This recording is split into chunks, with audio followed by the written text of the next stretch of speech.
Bismillahirrahmanirrahim. Assalamualaikum warahmatullahi wabarakatuh. Allahumma sholli wa sallim wa barik ala Muhammadin wa ala alihi wa sahbihi ajmain, amma ba'du. Innal hamdalillah nahmaduhu wa nasta'inuhu wa nastaghfiruhu wa na'udzu billahi min syururi anfusina wa min sayyiati a'malina. Man yahdihillahu fala mudhillalah wa man yudhlilhu fala hadiyalah. Alhamdulillahillazi binikmatihi tatimmu sholihat. Pada kesempatan kali ini saya ingin berbagi atau sharing tentang sebuah topik, yaitu the basic of inner game, membangun fondasi batin. Why? Kenapa inner game?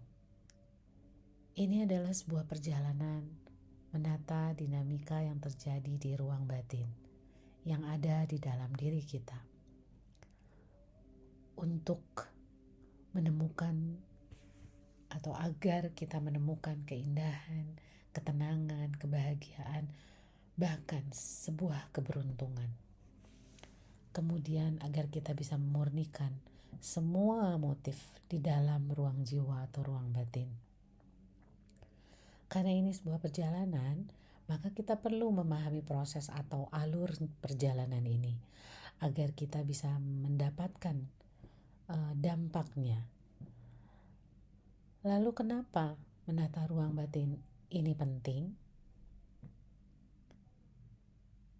Karena semua ini akan berpengaruh dalam mengelola atau mengubah perilaku, pikiran, dan juga perasaan. Artinya, ketika kita ingin mengubah hasil, maka kita harus mengubah dan mengelola perilaku. Hambatan terbesar ada di dalam ruang diri, di dalam diri kita sendiri, bukan di luar diri kita. Akan ada banyak lintasan pikiran dan perasaan yang menghambat dalam ruang batin kita, sehingga kita perlu upaya agar mampu mengelola ruang di dalam diri. Dan kita akan mampu merespon dengan lebih benar dan lebih bijak. Hal tersebut akan mempengaruhi hasil, yaitu perilaku dan amalan kita. Inner game adalah ilmu tentang hidup yang menghasilkan sebuah skill atau keterampilan dalam hidup kita, dalam kehidupan kita. Butuh kita pelajari, butuh kita latih berulang-ulang, hingga kita mampu menjadi seorang ahli, menjadi seorang master, menjadi inner mastery. Sebuah kejadian itu akan mempengaruhi pikiran, kemudian pikiran akan mempengaruhi perasaan, dan perasaan akan memberi dampak pada perilaku, sekaligus memberi dampak pada hasil akhirnya. Kejadian sifatnya netral, dia adalah faktor eksternal, outer game. Pikiran, perasaan, dan perilaku itu adalah faktor internal, inner game. Seringkali pada saat ada sebuah kejadian atau kondisi, kita sering salah merespon. Kita potong kompas, kita shortcut, langsung kena ke perasaan. Seringkali perasaan itu otomatis dalam merespon, auto respon. Makanya seringkali saat kejadian kita langsung baper, karena perasaan memang terlalu cepat merespon tanpa melalui pikiran dan pemikiran. Sementara kejadian itu sendiri faktor eksternal yang sifatnya netral.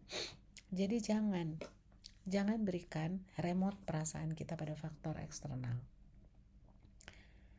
Yang seharusnya dilakukan adalah mengelola ruang di dalam jiwa kita, mulai dari pikiran kita, perasaan kita, sehingga kita bisa bijak dan tepat dalam merespon sebuah kejadian. Sementara perasaan amat bergantung pada apa yang kita pikirkan. Kata Einstein, orang gila itu adalah orang yang menginginkan hasil, tapi tindakannya tidak berubah. Artinya, tidak logis ketika kita ingin mengubah hidup, ketika ingin mengubah sebuah hasil, tapi kita tak mengubah perilaku. Maka di sini penting untuk memahami pikiran dan perasaan. Ada 7 kaidah tentang pikiran dan perasaan.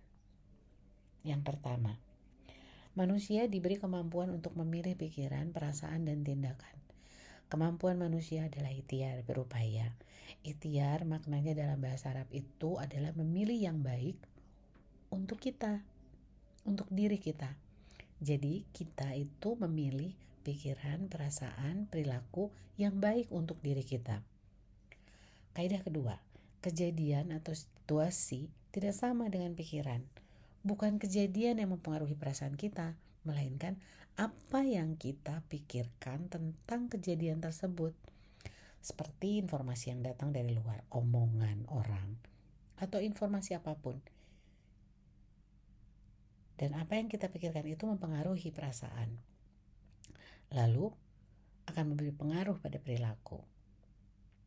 Kaidah ketiga, kita tidak bisa memilih kejadian yang dialami, tapi kita bisa memilih respon yang bisa kita berikan atas kejadian yang kita alami.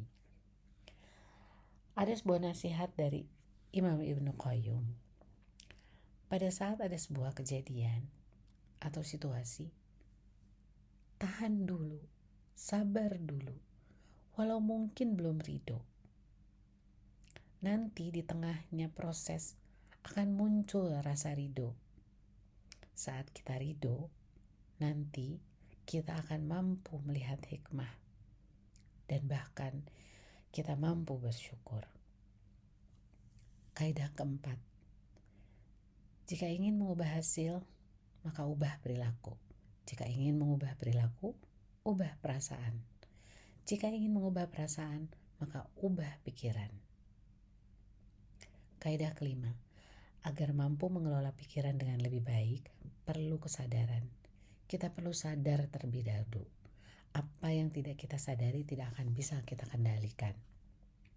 Kaidah keenam, meskipun hasil bisa dipengaruhi oleh perilaku, namun kita tidak bisa sepenuhnya mengendalikan hal-hal dalam hidup kita. Maka kita butuh tawakal. Kita butuh tawakal Allah, kepada Allah. Tidak seperti Qarun atau Firaun yang berusaha mengendalikan hasil. Karena nasib manusia, Allah yang akan mengubah dan mengendalikannya.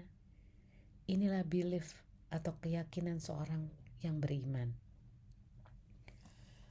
Kaidah ketujuh, jangan ingin mengendalikan sepenuhnya pikiran, perasaan, atau perilaku kita. Kenapa? Karena manusia adalah hamba. Manusia butuh pertolongan Allah, sang pemilik jiwa. Allah yang maha membolak-balikan hati. Maka tidak ada kebutuhan selain kebutuhan kita, seorang hamba, seorang manusia, untuk ditolong Allah.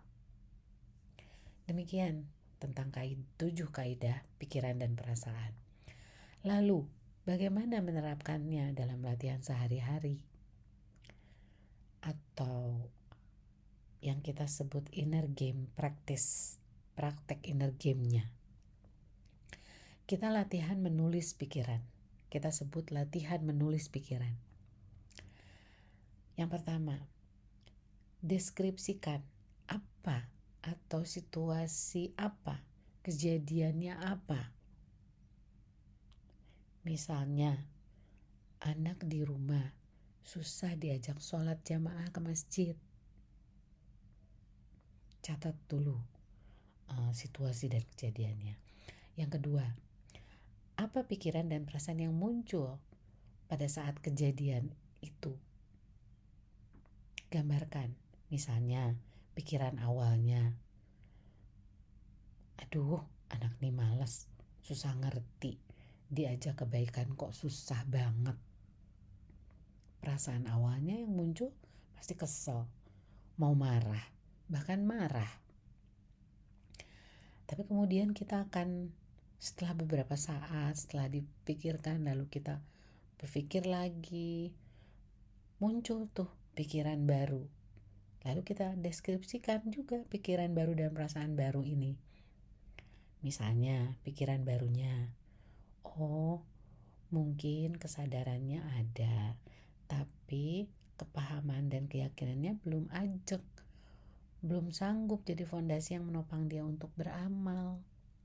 Atau muncul lagi tuh pikirannya, kita butuh doa dan pertolongan Allah agar Allah bantu dan mencurahkan taufik hidayah agar anak bisa memahami dan mengimaninya dengan sungguh-sungguh, sehingga ia mudah dan senang melakukannya. Atau ada pikiran-pikiran baru lain yang muncul, dan seterusnya dan seterusnya. Nah, perasaan baru apa juga yang muncul dari pikiran-pikiran yang tadi? Perasaan kita jadi lebih lega, lebih tenang. Walaupun ini masih harus bersabar juga. Demikian yang bisa disampaikan. Semoga apa yang saya coba sampaikan ini bisa diterima dan bermanfaat. Jika ada yang baik, datang dari Allah, dan jika ada yang buruk, itu datang dari diri saya pribadi. Mohon maaf atas kehilafan tutur kata. Semoga Allah membimbing kita terus semua ke jalan yang benar. Aqulu qauli hadza wa astaghfirullahi li wa lakum. Wastaghfiru innahu huwal ghafurur rahim. Wassalamualaikum warahmatullahi wabarakatuh.